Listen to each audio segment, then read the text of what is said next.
إن الحمد لله والصلاة والسلام على من لا نبي بعده فأعوذ بالله من الشيطان الرجيم بسم الله الرحمن الرحيم আসসালামু আলাইকুম ওয়া রাহমাতুল্লাহি ওয়া বারাকাতুহু। সম্মানিত নাজরিন, আপনাদের সামনে আমি আবারও চলে আসলাম। আমি সেজান মুবিন। তো আমি এর আগে একটা ভিডিও দিয়েছি বন্দিশ উচ্চাটন এবং বন্দিশ উচ্চাটন এবং স্তম্ভন ক্রিয়া সম্পর্কে। তো এখানে ভিডিও অনেক লম্বা হয়ে যায়, যার কারণে আমি পুরোপুরি ব্যাপারটা আলোচনা করতে পারিনি। তো এটা পার্ট 2।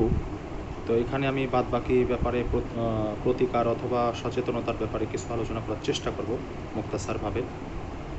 তো আমাদের কাছে গত কয়েকদিন আগে বেশ কয়েকটা রোগী দেখেছি যারা প্রত্যেকেই বন্দিশের রোগী ছিলেন। বন্দিশ লাগানো ছিল তাদের উপরে, অত্যন্ত কঠিন বন্দিশ। তো বাংলাদেশে অনেকেই চিকিৎসা করে, তদবির চিকিৎসা করে, বা অনেকেই আছে ইউটিউবার বা ফেসবুকে অনেকে দেখবেন যে তারা অনেক সুন্দরভাবে ভিডিও করে আসে, কাজের কথা বলে, উল্লেখ করে। আমি কাউকেই বদনাম করছি না, প্রত্যেকের জায়গা থেকে তাদের নিজস্ব যোগ্যতা অনুযায়ী কাজ করে থাকে। আমরাও চেষ্টা করি আমাদের যোগ্যতা অনুযায়ী কাজ করার জন্যে। তো আমরা বাংলাদেশে কোনো পদ্ধতিতে কাজ করি না, আমাদের টোটাল শিক্ষাবিদ্যা সবই পাকিস্তান থেকে, এবং পাকিস্তানি পদ্ধতিতেই আমরা কাজ করে থাকি। অত্যন্ত মজবুতভাবে কাজ করে থাকি এবং অত্যন্ত সময় দিয়ে, অত্যন্ত সচেতনতার সাথে কাজ করার চেষ্টা করি। যারা আমাদের থেকে কাজ করিয়েছেন, যে সমস্ত রোগী, তাদের কাছ থেকে আপনারা খোঁজখবর নিয়ে জানতে পারবেন। তো যাই হোক, তো বাংলাদেশে অনেকেই যারা কাজ করে থাকে তারা অনেকেই দেখেছি যে অনেক রোগীরা তাদের থেকে কাজ করিয়েছে এবং বলে যে হুজুর আমরা কাজ করিয়েছি কিন্তু আমাদের খুব একটা ফায়দা আসেনি। অনেকেই বলে যে আমাদের খুব একটা ফায়দা আসে তো নেই, আমাদের একদমই ফায়দা আসেনি। তো এরকম তাদের থেকে আমরা পরবর্তীতে আমাদের কাছে আসার পরে চেক করার পরে, তাদেরকে পরীক্ষা করার পরে দেখলাম তাদের উপরে যে বন্দিশ আছে, এই বন্দিশটা কোনোভাবে কাটতে পারেনি। কারণ বন্দিশের অনেক ক্যাটাগরি থাকে, বিভিন্নভাবে বন্দিশ লাগানো হয়। এই বন্দিশের জগতের মধ্যে সবচেয়ে শক্ত যে বন্দিশ থাকে, যেইগুলো সাধারণ কোনো আমেল বা সাধারণ কোনো তদবির কারকের দ্বারা কাটা অসম্ভব। আমি সারা বাংলাদেশের যত তদবির কারক, যত আমেল মোদাব্বির আছে, তাদেরকে আমি চ্যালেঞ্জ ছুড়ে দিলাম আজকে। আমার এই ভিডিওটা যারা দেখবেন, যদি কোনো আমেল বা মোদাব্বিররা দেখে থাকেন, আপনাদের সঙ্গে সরাসরি একতেলাপের জন্য আমি চ্যালেঞ্জ ছুড়তেছি যে বন্দিশের জগতে যদি আমার কথাই তারা অসম্মত জানায় তবে ঠিক আছে। তো বন্দিশের জগতে সবচেয়ে শক্ত যে বন্দিশ হয়ে থাকে, অনেক রকমের বন্দিশ হয়ে থাকে, অনেকভাবে করে থাকে, কিন্তু বন্দিশের জগতে সবথেকে কঠিন এবং সবথেকে শক্ত বন্দিশ হচ্ছে, একটা হচ্ছে হরুফে সওয়ামাতের উপরে করে থাকা হয়, আর একটা হচ্ছে তালা বন্দিশ, তালার মধ্যে যে বন্দিশ লাগানো হয়। এই দুটো অত্যন্ত কঠিন এবং এর অনেক প্রক্রিয়া আছে, এক একজন এক এক প্রক্রিয়ায় করে থাকেন। এবং এই দুটো বন্দিশকে যদি কখনো সব থেকে আখেরি দরজা অর্থাৎ শেষ পদ্ধতি অনুযায়ী, সবচেয়ে মজবুত হার্ডি পদ্ধতি অনুযায়ী যদি কেউ করে থাকে, অবশ্যই তাদেরকে অত্যন্ত শিক্ষিত তদবিরওয়ালা হতে হবে। কোনো মূর্খ তদবিরওয়ালা যারা এই যে আমাদের মানে গ্রামগঞ্জে থাকে বা বিভিন্নভাবে বিভিন্ন কি বলে আপনার যে বিভিন্ন কিতাব কিনে, চটি বই কিনে পড়ে যারা তদবির শিখেছে, বা তারা ইউটিউবে 10 দিন 1 মাস 2 মাসের কোর্স করে তদবির শিখতেছে, এদের মতো কবিরাজ বা আমেলদের দ্বারা এই সমস্ত তদবির অসম্ভব। যারা কোনো মজবুত ওস্তাদের দ্বারা, তাদের নিগরানিতে থেকে দীর্ঘকাল যাবৎ তাদের সিনাত থেকে এরকম মজবুত কোনো আমল শিখে নিয়েছে, এদের দ্বারা এই সমস্ত বন্দিশ লাগানো সম্ভব। কারণ এই সমস্ত বন্দিশ করতে গেলে অবশ্যই ইলমে জাফর, ইলমে আদাত সম্পর্কে বিভিন্ন গভীর ক্যালকুলেশন সম্পর্কে জানতে হবে, শিখতে হবে, তার উপরে আমল করতে হবে এবং অত্যন্ত মজবুত শিক্ষিত আমেল মোদাব্বির তাবিজাত কারক হইতে হবে। তবে এই সমস্ত বন্দিশের কাজ তারা করতে পারবে, তা নাহলে এই সমস্ত সম্ভব না, কোনোদিনও সম্ভব না, চ্যালেঞ্জ আমি। তো যাই হোক, তো হরুফে সওয়ামাতের যে বন্দিশ লাগানো আছে, এই বন্দিশ এত মজবুত, এত কঠিন যে এইটা অনেকেই বলে থাকে, ইখতিলাফ আছে, অনেকে বলে থাকে এই সমস্ত বন্দিশ কখনোই কাটা যায় না।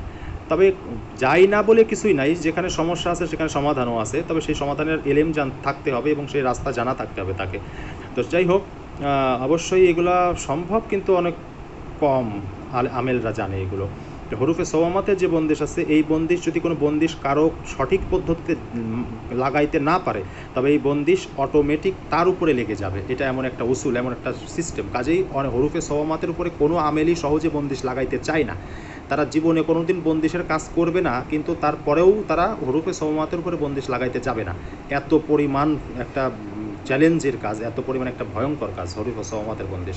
আর একটা আছে তালা বন্দিশ। তালা বন্দিশটা আমাদের দেশে অনেকে অনেক রকম পদ্ধতিতে করে থাকে, কিন্তু তালা বন্দিশের উপরে কিছু কিছু পদ্ধতি আছে এত মজবুত, এত শক্ত, যে এটা সহজে ওই তালা না খোলা পর্যন্ত বের করে এনে, অথবা যারা অত্যন্ত মজবুত লেভেলের দাওয়াতি পর্যায়ের চিল্লাকাশি কমপ্লিট করে রেখেছে, বাংলাদেশে হাতে গোনা, আমার দৃষ্টিতে আমরা যারা জানি হাতে গোনা 4 থেকে 5 জন কি 7 জন ব্যক্তি থাকবে বা সারা বাংলার ভিতরে, যারা এই সমস্ত সাধনার দ্বারা এই শক্তিগুলোকে, রুহানি শক্তিগুলোকে অর্জন করেছে, এবং তারাই শুধু এই বন্দিশগুলো কাটতে জানে, আর কেউ পারবে না। আমি চ্যালেঞ্জ, হয়তো 2-5 দিন একটু ভালো দেখাবে বা হ্যান ত্যান, কিন্তু তারপরেও সেই রকম অবস্থাতেই রোগী থাকবে যদি সঠিক পদ্ধতিতে বন্দিশ কাটা না হয়।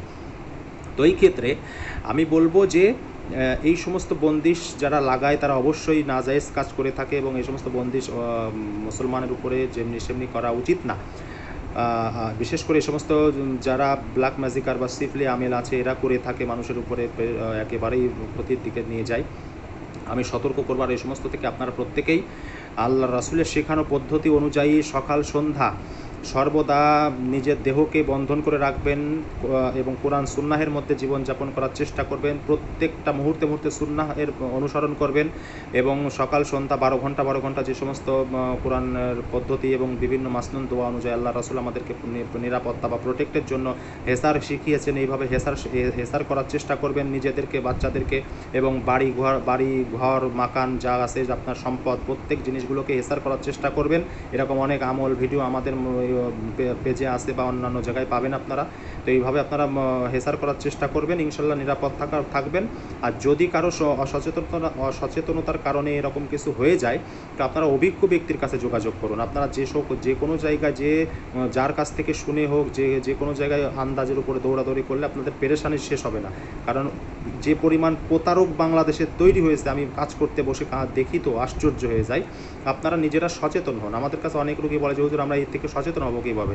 তো আমরা প্রত্যেকেরই একটা বুদ্ধি দিয়ে থাকি যে আপনারা না চাইতে কোনোভাবে আপনারা কোনো তদবিরের কাছে যাইয়েন না, কোনো রকম তদবির তাবিজাত বা কোনো কবিরাজ এই সমস্ত কাছে যাইয়েন না। না যাইতে পারলেই আপনাদের জন্য উপকার সবচেয়ে বেশি।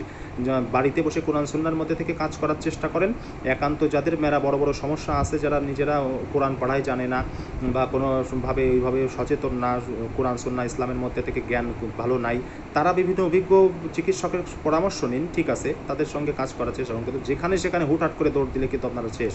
আর অনেক যার কাছে যাবেন অবশ্যই তাদের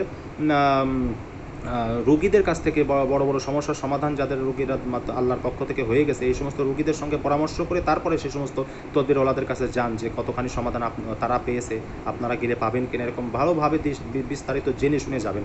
নয়তো কিন্তু পেরেশানি শেষ হবে না। ভালো থাকবেন, সুস্থ থাকবেন। আবার কোনো ভিডিও নিয়ে আবার ইনশাল্লাহ দেখা হবে। আসসালামু আলাইকুম রহমতুল্লাহ।